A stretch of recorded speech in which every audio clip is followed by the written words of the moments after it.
जो सच्ची घटनाओं पे आधारित फिल्म है। मैं तो ये विवेक अग्निहोत्री को मैं कहता हूँ, जो वो एक जवान जो इस तरह की घटनाओं पे मूवी लेकर आ रहे हैं और इस कुछ समुदाय को खुश करने के लिए इसका विरोध किया जा रहा है। देखिए, कश्मीर फाइल्स का विरोध किया गया, उसके बाद ये केरला स्टोरी का विरोध किया गया, उसके बाद ये अभी राजस्थान में उदयपुर फाइल्स का विरोध किया गया। तो ये सब क्या है? ये सच्ची घटनाओं पर आधारित।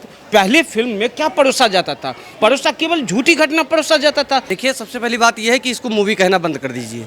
ये एक डॉक्यूमेंट्री है और ये डॉक्यूमेंट्री वो सच्चाई है जो हम लोगों से छुपाई गई। पता है, जब नोआखाली में दंगा हुआ और वहाँ पे हिंदू बहन बेटियों के साथ बलात्कार, रेप और मर्डर हो रहा था, तब गांधी के पास कुछ लोग आए थे और गांधी ने क्या कहा था, या तो अपनी जीभ को इतनी जोर से दबाओ और अपने प्राण को दे दो, या अपने होठ को खींच लो और जो हो रहा है होने दो। ये हिंदुओं की महिलाओं के लिए, गांधी जी के लिए हिदायत थी। सोचिए। और ममता बनर्जी को क्या दिक्कत? ममता बनर्जी को दिक्कत इस बार है कि जो बांग्लादेशी घुसपैठियों को पाल पोस कर दूध पिलाकर वो बड़ी की हैं, आज उनके ऊपर सहमत आ रही है, क्योंकि प्रश्न चिन्ह उनके ऊपर उठ रहे हैं। क्योंकि ये दंगा बांग्लादेश से शुरू हुआ था और उसके बाद में कोलकाता पहुंचा और कोलकाता में जो नरसंहार हुआ, अगर गोपाल पाठा ना हुए होते तो आज बंगाल के अंदर कोई हिंदू नहीं रह जाता। गोपाल पाठा, कौन जानता गोपाल पाठा को? इस मूवी के माध्यम से लोगों को पता चलेगा कि कोई एक बंगाल के अंदर एक गोपाल पाठा भी थे जिन्होंने हिंदुओं की अस्मिता और उनकी बहन बेटियों की इज्जत के लिए सड़कों पर आए थे, जिसके बाद में हिंदुओं का नरसंहार रुका था। नहीं तो जिस तरह से गाजर मूली की तरह से हिंदुओं को कहा जा रहा था, बंगाल की सड़कों पर लाशें बिछा दी गई थी हिंदुओं की। द बंगाल फाइल जो है, लगभग 75 साल तक हुए बंगाल के दंगे को दर्शाती है। इस मूवी को डायरेक्ट कर रहे हैं अग्निहोत्री, यानी विवेक अग्निहोत्री, जिन्होंने कश्मीर फाइल्स को डायरेक्ट किया है। उन्होंने साथ में द वैक्सीन वॉर डायरेक्ट किया है। और आपको बता दें, वो ऐसी ही फिल्में लेके आते हैं जो समाज में एक आईना का काम करे, जो युवा हैं वो जान सके कि क्या क्या घटनाएं देश में हुई है, जिसको पार्टियों ने दबाने की कोशिश की है, जिनको किन्हीं लोगों के खास समुदाय के द्वारा दबाने की कोशिश की गई है। ममता बनर्जी को क्या दिक्कत हो रही है, जो बंगाल में, पूरे भारत में रिलीज होगी, पर बंगाल में रिलीज होने के विरोध में वो खड़ी हैं? बिल्कुल, इसका एकदम बिल्कुल स्पष्ट सी आंसर है, जो इसमें तुष्टीकरण की राजनीति है, इसके अलावा और कुछ नहीं है। दूसरी बात मैं कहता हूँ, जो देखिए, जो कुछ समुदाय को खुश करने के लिए इस तरह की जो सच्ची घटनाओं पे आधारित फिल्म है। मैं तो ये विवेक अग्निहोत्री को मैं कहता हूँ, जो वो एक जवान जो इस तरह की घटनाओं पे मूवी लेकर आ रहे हैं और इस कुछ समुदाय को खुश करने के लिए इसका विरोध किया जा रहा है। देखिए, कश्मीर फाइल्स का विरोध किया गया, उसके बाद ये केरला स्टोरी का विरोध किया गया, उसके बाद ये अभी राजस्थान में उदयपुर फाइल्स का विरोध किया गया। तो ये सब क्या है? ये सच्ची घटनाओं पे आधारित। पहले फिल्म में क्या परोसा जाता था? परोसा केवल झूठी घटना परोसा जाता था। आप जाकर देखिए, अमिताभ बच्चन का एक फिल्म है, फिल्म का नाम आशु भाई को मालूम होगा, जो उस फिल्म में वो अमिताभ बच्चन अपनी माँ से कहता है, जो मैं किसी भगवान पे विश्वास नहीं करता हूँ, लेकिन जब गोली लगती है उसे, तो उसको बिल्ला नंबर 786 बचाता है। क्या आखिर ये फिल्म क्या संदेश देना चाह रही थी?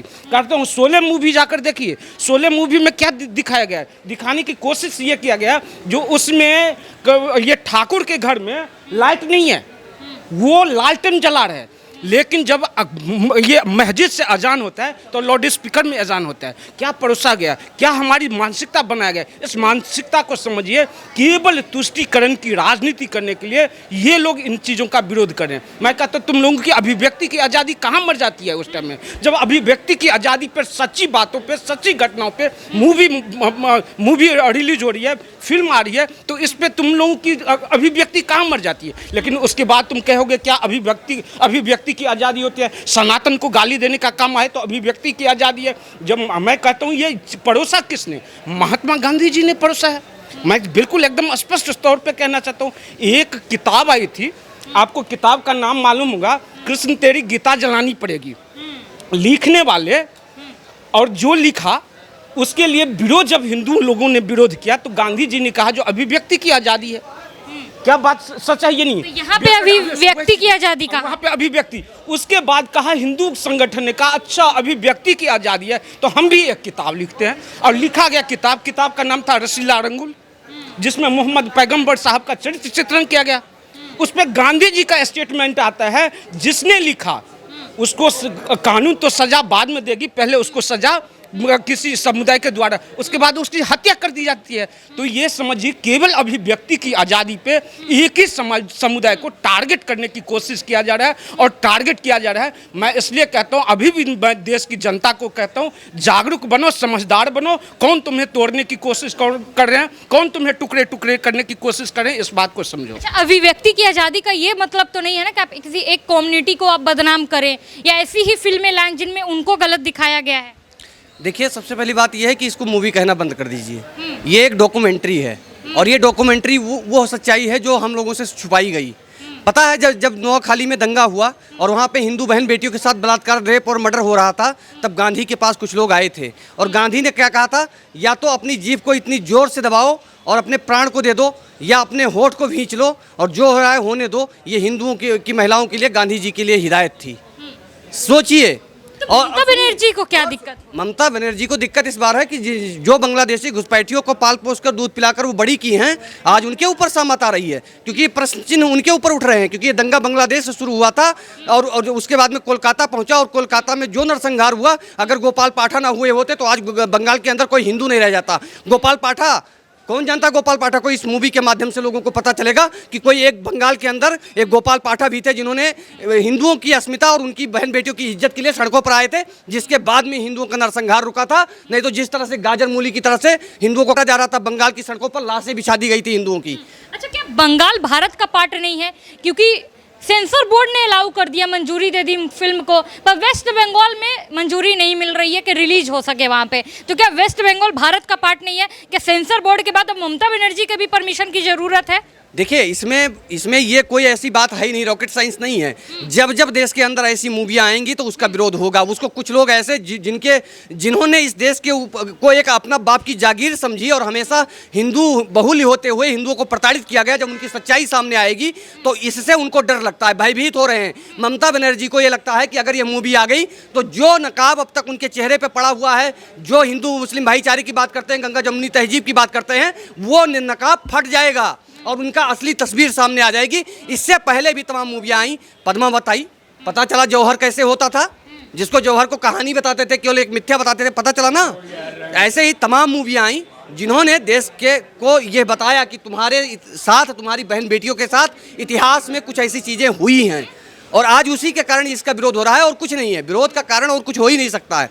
विरोध का कारण सिर्फ यही है कि उनकी सच्चाई लोगों के सामने आ जाएगी, जो उनके ऊपर नकाब एक पहन कर रखे हैं भाईचारे का, वो फट जाएगा। अच्छा, जब भी ऐसी फिल्में आती है जो सच्ची घटना पे आधारित होती है, हम केरला स्टोरी की बात कर रहे थे, कश्मीर फाइल्स की बात कर रहे, उदयपुर फाइल्स की बात कर ले, द वैक्सिंग वॉर की बात कर ले, तो ऐसी फिल्मों को पहले क्रिटिसाइज क्यों किया जाता है? पहले उसको देखो, ये देश का दुर्भाग्य रहा है कि जब से सिनेमा भारत में आया तो एक तरफा फिल्में बनी।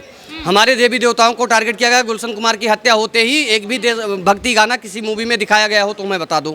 गुलशन कुमार की हत्या के बाद में बॉलीवुड को पूरा इस्लामी वुड बना दिया गया और उसके बाद में जिस तरह से धज्जी उड़ाई गई सनातन संस्कृति की, अगर कोई पंडित होगा तो वो धूर्त होगा, चोटी लगाए, और वो होगा तो जो है झूठ का एक पुलिंदा होगा, राजपूत होगा, अत्याचारी होगा, बनी और जो अब्दुल चाचा जो होंगे वो बड़े ईमानदार होंगे, बहुत अच्छे। वो ये दिखाने की कोशिश किया गया फिल्म में। जाकर देखिए पुराने मूवी में अब्दुल चाचा बड़े ईमानदार होते हैं और लोगों में, समाज में जो है एकता की संदेश देने की कोशिश करते हैं। लेकिन चोटी वाले और तिलकधारी जो होते हैं वो बेईमान होते हैं, समाज को बांटने की काम करते हैं। इस तरह की इस देश के अंदर पीके जैसी मूवी आ चुकी, लेकिन एक ट्रिपल तलाक मूवी आई थी, वो 12 हूर आई थी, उसको लेके कितना विरोध हुआ।